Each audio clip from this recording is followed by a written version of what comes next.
Hey guys, this is Chris Dixon with Power and Motor Yacht, and I am with Nancy and Russell Bourne of Jupiter, Florida, and we are aboard their Fairchild 30 Scout, 1986 model, and it is really something, and it's interesting because it's not the biggest boat here at the Ocean Reef Club during Vintage Weekend by any stretch, but it is really drawn a lot of eyeballs. And I was going to have Russell and Nancy tell us a little bit about the boat, and then give you guys a quick walkthrough of what's a really interesting machine. So I don't know who to start with, but Nancy and Russell, thanks a lot for taking the time, and just tell us a little bit about how you guys came into this. So yeah, absolutely, thank you very much. So I'm going to speak first, but only to introduce Nancy first, because when you go down below in the cabin, you'll see there are two pillows.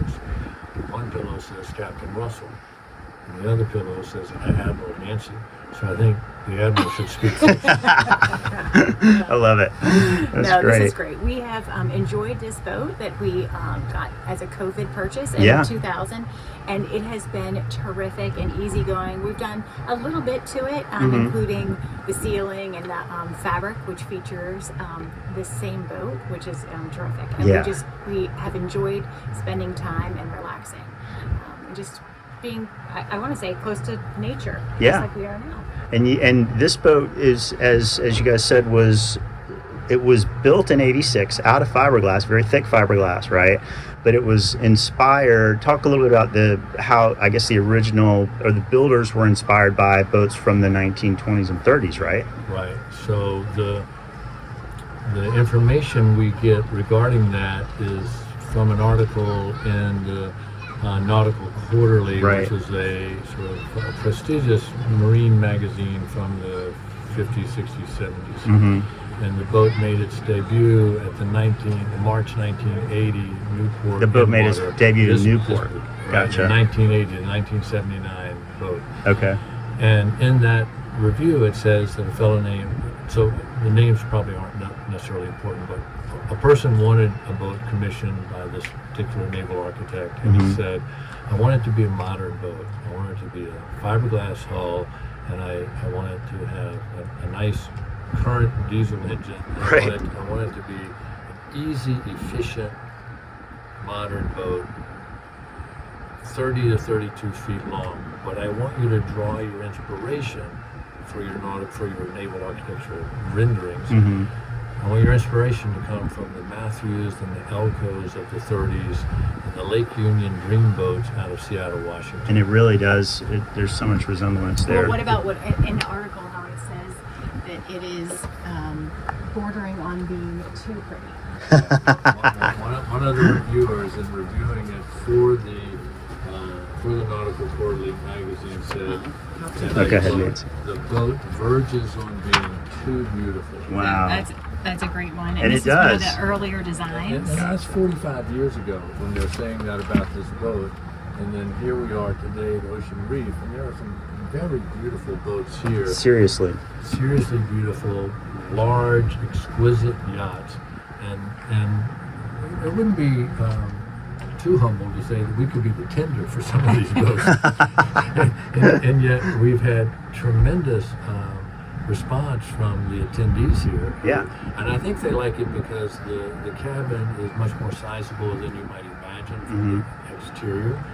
And it's easy to operate. It has a bow thruster. It's a single screw 35 horsepower diesel. Which is amazing. And we only burn 1 gallon per hour at 8.5 knots. Which is just tremendous. That is fuel efficiency. I mean, that's just got to drop jaws when people hear that. It dropped mine. Especially around here. Yeah, these big no boats question. with their big engines. Yeah, big boats with big engines and big gallon per hour consumptions. I mean, that's amazing. So you're basically getting an almost unheard of, in that case, 8 to 10 miles per gallon. At a cruise on this thing, that's really something. Very cool.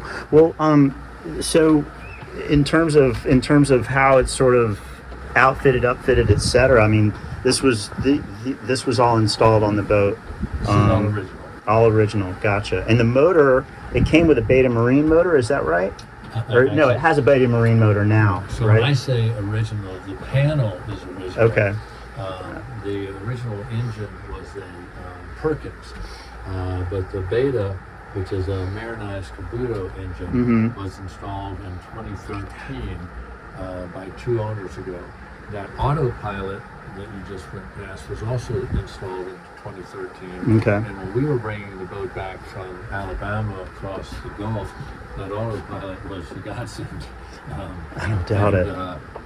And then we just added the small Simrad chart plotter. So everything's simple. Single screw forward and throttle, and then Simrad with an autopilot. It was just very simple. It's and it's little touches like this. Did you guys do this? You keep that hatch door open, right? Yeah, You yeah. have it bouncing around. It's perfect, and it fits great. It can and so back here, so we've got, and this has a swim platform on the back of it too, right? Sure does. Small swim platform. So cool. I'll anticipate, but a very pretty, Very pretty. wood bench, Yep. right? Don't mind tossing this over. And then this lifts up for storage. This just lifts up. Nice. For a little bit of storage. Wow, it's really solid too. Do you know what kind of wood this is? This is mahogany. It is mahogany. Wow. Yep. And I think so many boats then were, the structural part was mahogany, and then the trim part was teak. Okay. Right? And the little table that's by your right knee. Oh yeah, this is a neat little feature. This is a Can you little show feature. this? So this got a little piano hinge, so it just lifts up, and then so if you're It's a you're perfect sitting here table. and you have a little cocktail. That's great. Right. And we thought we'd put one over here, and we just never got to it. I don't know. Yeah, but this I don't know it turns that out we to will. be This great. So seems to be sometimes enough. just sitting there, it's Because nice. there's also half here where you can sit your. Oh yeah, sure. I didn't even think or about even that. behind you with the other hatch. And I love, elements like these old portals and stuff are just, it's just really something. I mean, it's such a trip to me that this is a 1986 boat. When you look at the fixtures and the woodwork and just and things like that, and they seem straight out of 1930. Yes. It really does. In fact, as you were saying, the Go ahead, Russell. the bronze handholds, then out here as you were, then all the way around the upper roof. If I It's up my here, wife's favorite. they're handholds. Oh my gosh. All the way along. Which is how I've managed to get the out blinds here, out. Yeah. I need I to get have a them. bronze handhold that goes the whole length, right? Wow. And it even goes, as you're saying, if you turn your camera this way, it goes all the way forward. If I have to be out here on the gunwale, I can walk all the way forward, holding on the whole time. So it's not just a pretty old boat, it's a functional pretty old boat. There you are. Because you gotta have non-skid. I see non-skid on the deck. You've got to have When right. you're managing, especially when you're coming in to Mhm. dock, it's just important to be able to have one hand for you and one hand for the boat. as we like to Absolutely. say. Yeah, no, I can so see please it. come on downstairs. Cool. Thanks, guys. And we were talking earlier about this. To me, this aspect of this amazing little cabin is it feels like a sailboat. And you were talking about how there's a ton of space down here like you would find in a sailboat of a comparable size, right? Right, exactly. It feels very open, and for being a boat that's this size, Mhm. there's an incredible amount of room and usable space, and it's easy for us to spend the night and to be here. And Oh, it's got a spring-loaded. I love these. The Yeah. spring-loaded. Yep. Nav table open. Yeah, But so this cool. you'll also love. Instead of just cushions on a wooden platform or fiberglass platform, Mhm. this is called. I've seen these. Yeah. Camper that's vans. incredible. What a Incredible. difference it makes, right? And so this was installed by 2 owners ago, a fellow named David Dunn, Mhm. who's become a terrific friend. And his attention to detail when he was doing some of the interior is wonderful. Right. Oh, speaking of attention to detail. Yes. Look, do you see the boat? It's our boat. How in the world did you guys find that fabric? We were at an event at the Marine Trawler Owner Association in Fernandina Beach, and there was a swap, and one of the things that they had available was this fabric. And when I showed the gentleman, we have to have this fabric, right, because this is our boat. He said, you have the fabric, this is for you. That's so cool. It's just terrific. We just are tickled with the boat and the comfort and the ease, and very, very easy to maintain. And, oh yeah, beautiful angled window. And again, these brass, all the brass hardware or bronze hardware on it is just spectacular. And did you guys do this? We did. And so look how heavy. I mean, it'd be hard to see, but this is heavy. It's a real proper brass portal. There you go. It's very proper. It's a great word for a boat. Now, did you guys? I can't remember. Did you guys do the headliners in here? Yes. But a lot of the work, like it still had pretty. I mean, you didn't have to do a ton to it, we did right? not. And as we mentioned, David Dunn, he and his wife had such an eye and real attention to detail, from picking out the fabric on the cushions here to some other just real detail-oriented work. They just had a great eye. And look at this sink. Real fun of David and his wife. That is great. And this is a split door. There's a split door for the head, right? Which is really nice because you get the light coming off the window, the mirror behind you, which comes into this room. And if you come into the cabin, the door can be open for air, but with this shut, you're not looking at a potty.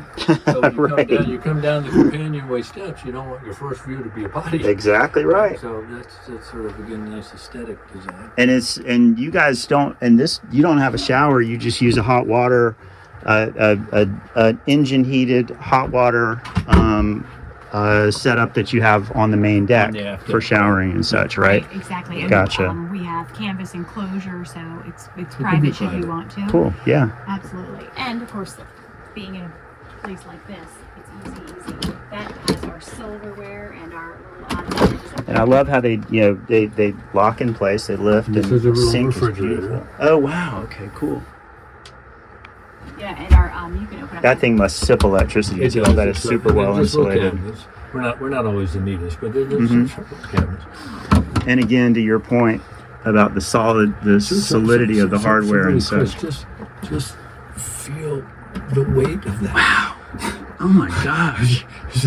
I mean, And the glass is pretty dang thick too. So, it sure is. Spectacular.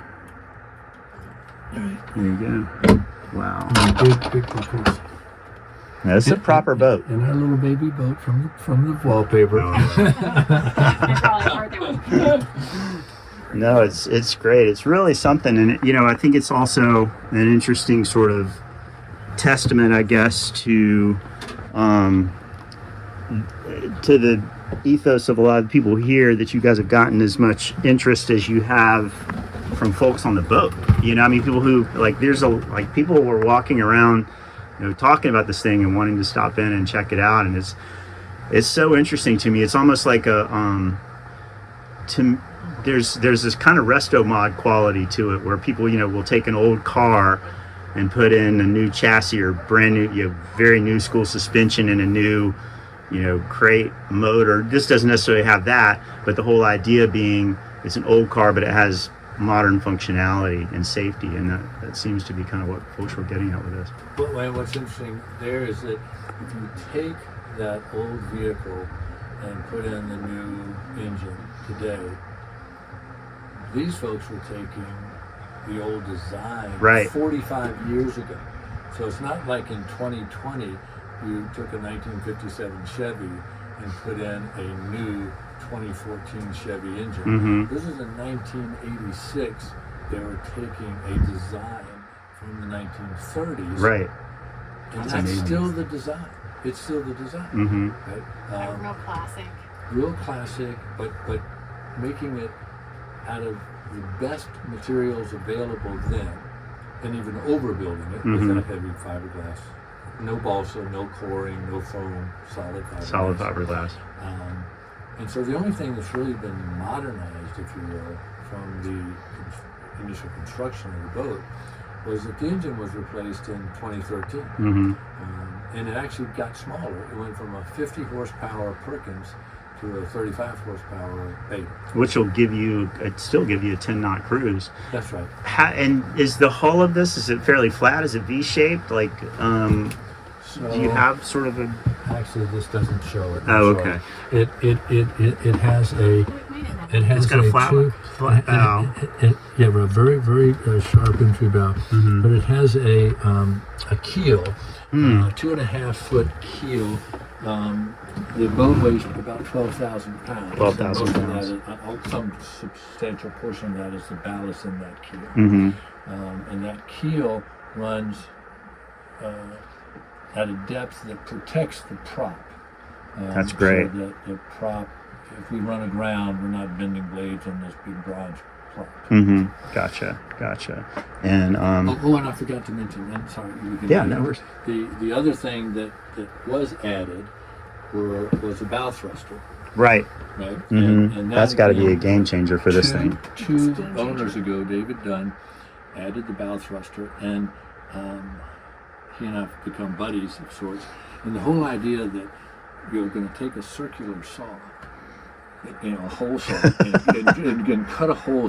It's one thing you're doing at a factory, you can fix it. But you're doing it on a lift, on a boat that you bought so many years before, and you're doing this and that, and you put in a new engine, and you decide I'm going to put in a bow thruster. And I just can't imagine the anxiety before making that first cut. But I have to say, we are incredibly grateful that he did it, because I think it would be hard to maneuver without the bow thrusters. Yeah, I can imagine. And it only draws, like you said, 2.5 feet or so, 2 feet 10 inches, right? That's, personally, I could see really having some fun adventuring with a little boat like this, especially, in the inland waterways. How does she handle, chop? How does she handle, underway? She rocks and rolls a little bit, but... Because, there's no seakeeper on this or anything like that, right? She rocks mostly when a boat passes us, it creates a substantial wake. A boat coming towards us can create a wake, but that wake is going to be at a 45 to us, and we just go over it. Yeah, gotcha. The boat coming past us pushes us that wake, so we have to slow down and then cross that wake. And so we, to avoid that in the intercoastal, in and around Jupiter, Palm Beach, up to Stewart, we simply don't go out on the boat on Saturdays. everybody's boating. There's good logic to that. Way to avoid that. Yeah, that's right. But it's terrific, and I think that knowledgeable boaters, veteran boaters, are very respectful and kind, because they can see what kind of boat we have. I feel like some of the boaters that may not have such etiquette training are the worst offenders, but usually they are very courteous and mindful of us, which is helpful. You wouldn't do that swamp a sailboat. It makes everything rock and roll. So etiquette is it never goes out of style. No doubt. Well, can we take I'm going to hit pause on this. Can we take a quick look at your engine compartment? Yes. As small and interesting as it is? Yes. Cool. So I wanted to show you guys the engine compartment. So this is the heart of the beast, as it were. 35 horsepower Beta Marine, normally aspirated, right? Yes. Normally aspirated diesel. And you can't get much more simple and straightforward than that, right? And so down here it's easy, right? I've placed it to sit. So if I want to shut fuel filters that are back here, if I want to change anything that's here, I can reach the things. I have a little platform. That's great. that David Dunn built. So I can lift that up and check the dripless shaft or hoses, or I can use it to put product on if I'm working on it. This is unnecessary, but it's a nice finishing touch. Did it come with this? I was going to say. This is David Dunn. That was David Dunn did that. He's just such a fabulous And look fellow. at, the engine's mounted on rubber bushings, and it's so straightforward. Is there anything digital about it? No. Okay. Nothing electronic. Gotcha. And then just a standard, I imagine that's probably a decent output alternator on it. And this is I think 80 watt output. Cool. And then three batteries. Another thing, I'm bragging about David Dunn, but what you're pointing at right there at the dial is a fuel polisher. Oh, nice. So anytime we fill up with fuel, we turn the fuel polisher on, and just to make Filter it all. sure. And you know, diesels just need clean fuel, Yep. a little bit of heat and some clean fuel. And they're Absolutely. ready to go. Really Exactly, and cool. even the insulated lid. Port visors. Port visors. Okay. They're fabricated here in Florida, and it allows us not to have to close the porthole, so we can still get ventilation. Yeah. Because obviously in Florida you have to worry a little bit about mildew. And- Lock and- something up Yeah, absolutely. and spray. You don't want to spray it, and it's pretty plumb. It is. Water and spray. It's really beautiful.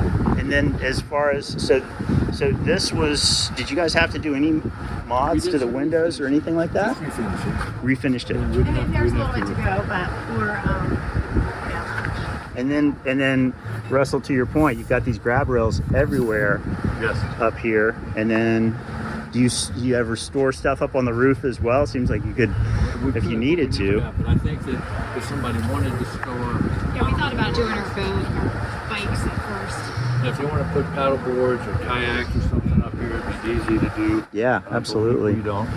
We have the bicycles, we just have those in bags. Right. And since it's usually just the two of us, we just leave those, you know, all the way against that aft bench. So when you bought the boat, that was the longest trip that you'd taken on it. To is that the longest trip you guys have yet taken on it? No, we took, well, Yes, well, from Orange Beach, Alabama, all the way up to that was the longest trip. But then we mentioned we went up to Fernandina Beach. Yep. And so that was longer in terms of total days, but that's because we stayed at the dock in Fernandina for about 4 days at this MTOA rendezvous. How do you guys see using it for the next couple of years? You going to venture like farther, and this is it? Just Yeah. like this. Well, you got it Special dialed. Weekends or meeting friends, instead of taking a hour-long car ride, Mhm. we just take extra time, take our boat, join them for dinner, spend the night on our boat, which is great fun. That's awesome. Maybe the next morning play golf or do something else, and then make our way home, and we can be gone 24 to 48 hours, and it feels like we've been on vacation. Very cool. And you have. And we have. You have. Yeah. For sure. We both enjoy very much being in the cabin of the boat. It never feels unpleasant to be on the boat. I'm happy for you guys, and it goes to show that you don't have to spend $1 million on a boat or even close to that to have something really serviceable and really cool. That's And you right. don't have to, if you are minimally oriented towards anything mechanical, Mm-hmm. you don't have to worry about spending a lot of money for the marine mechanics Right, right. because there's just not a lot that goes wrong. That's awesome.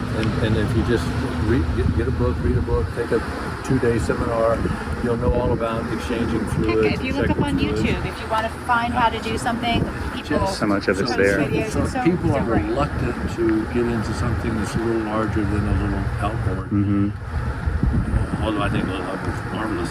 But if they want to have a bit of a cabin, they want to be able to go somewhere, they are. If they're being reluctant because they're worried about cost of purchase or cost of maintenance or time and worry, all I'm have to do is call us. We'll talk out of those worries. Very cool. Awesome. Well, you guys, thanks so much. I really Thank you appreciate so much. taking the Appreciate it, time. Chris. And Thanks for coming to see us. yeah, absolutely. And, Rob would be so proud that his hard work with refinishing gets shown off. And it's really just spectacular. Chris, you've been delightful. Thank you. Well, you guys have a great rest of your vintage weekend. And this is Chris Dixon from Power and Motor Yacht. We'll see you guys on the water. Thanks. Thanks. Bye bye.